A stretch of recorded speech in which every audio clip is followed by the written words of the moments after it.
আজ এমন একটা হোমিওপ্যাথিক মেডিসিন নিয়ে আলোচনা করতে চলেছি যেটা অর্থ বা পাইলসের সমস্যায় প্রায় স্পেসিফিক মেডিসিন হিসাবে ব্যবহার হয়।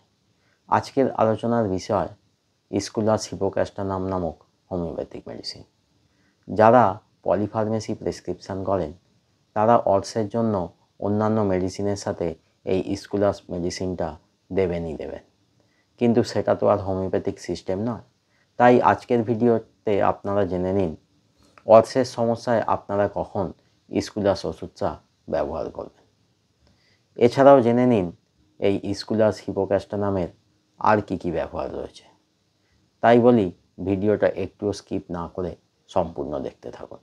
নমস্কার, আমি ডাক্তার বিপ্লব কুণ্ডু আপনাদেরকে আরও একবার স্বাগত জানাচ্ছি আমার চ্যানেল দৈনন্দিন জীবনে হোমিওপ্যাথির আর একটা সম্পূর্ণ নতুন ভিডিওতে।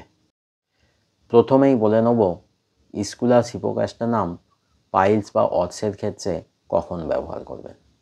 এক্সটার্নাল পাইলস অর্থাৎ যে পাইলসে পায়ুদ্বারের পাশাপাশি জায়গায় চামড়ার নিচে শিরা ফুলে যাওয়ার জন্য প্রচণ্ড জ্বালা হয়, পায়ুদ্বারে প্রচণ্ড যন্ত্রণা, ঠিক যেন কিছু ফোঁটার মতো বা কেটে যাওয়ার মতো হয়, মনে হয় যেন পায়ুদ্বার কোনো শক্ত কিছু দিয়ে বন্ধ করা আছে।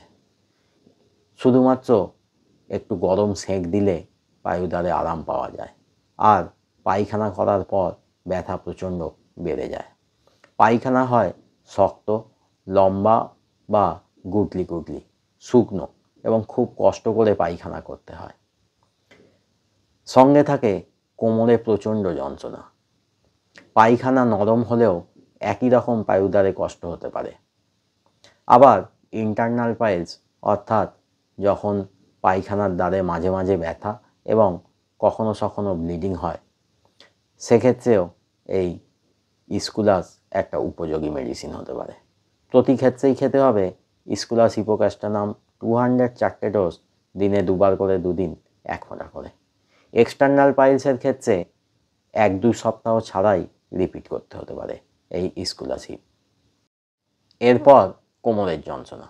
কোমরের যন্ত্রণায় খুব বেশি কষ্ট পেলে এবং এই যন্ত্রণায় যদি চলাফেরা করলে ও সামনের দিকে ঝুঁকলে বাড়ে, এর সঙ্গে যদি রুগীর বহুদিন ধরে শক্ত পায়খানা করার হিস্ট্রি থাকে অথবা পাইলসের সমস্যা থাকে, তাহলে খেতে হবে স্কুলাস 200 4টে ডোজ, দিনে 2বার করে 2 দিন 1 ফোঁটা করে। 2 বা 4 সপ্তাহ ছাড়া রিপিট করতে হতে পারে। এবার গলার সমস্যা। গলার সমস্যায় একটা উপযোগী মেডিসিন এই স্কুলাস। গলার মধ্যে জ্বালা করা ব্যথা হয়, মনে হয় যেন গলাটা শুকনো খসখসে হয়ে আছে, গলার মধ্যে ঘা হয়ে থাকে, ঢোক গিলতে গেলে কাঁটা ফোঁটার মতো গলায় ব্যথা হয়। আবার অনেক সময় এই ঢোক গিললে কাঁটা ফোঁটার মতো ব্যথা কানে অনুভূত হয়। দুপুরের পরে এই কষ্টের বৃদ্ধি হয়। এক্ষেত্রে খেতে হবে স্কুলাস 200 4টে ডোজ, 6 ঘন্টা ছাড়া 1 ফোঁটা করে।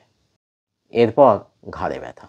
দুদিকের কাঁধের মাঝামাঝি জায়গায় ব্যথা যদি সকালে ঘুম থেকে উঠে চলাফেরা করলে বৃদ্ধি পায়, তাহলে খেতে হবে স্কুলাস 200 4টে ডোজ, দিনে 2বার করে 2 দিন 1 ফোঁটা করে। 2 সপ্তাহ ছাড়া রিপিট করতে হতে পারে। এছাড়া স্কুলাসের আরও কিছু ব্যবহার থাকলেও মনে রাখতে হবে স্কুলাসের প্রধান ব্যবহার কিন্তু অর্শয়।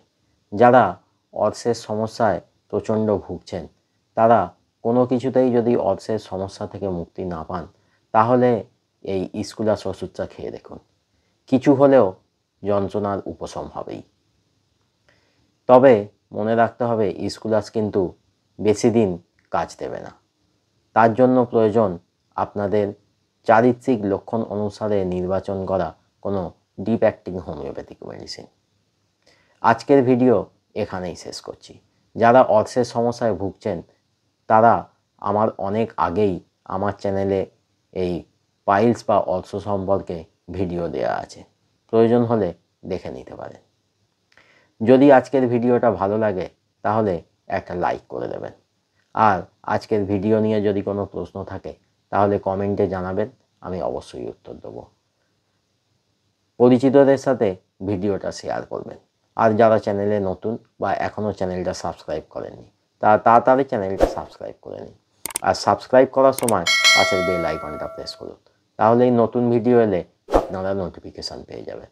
সঙ্গে থাকবেন, ভালো থাকবেন, হোমিওপ্যাথির মাধ্যমে সুস্থ থাকবেন।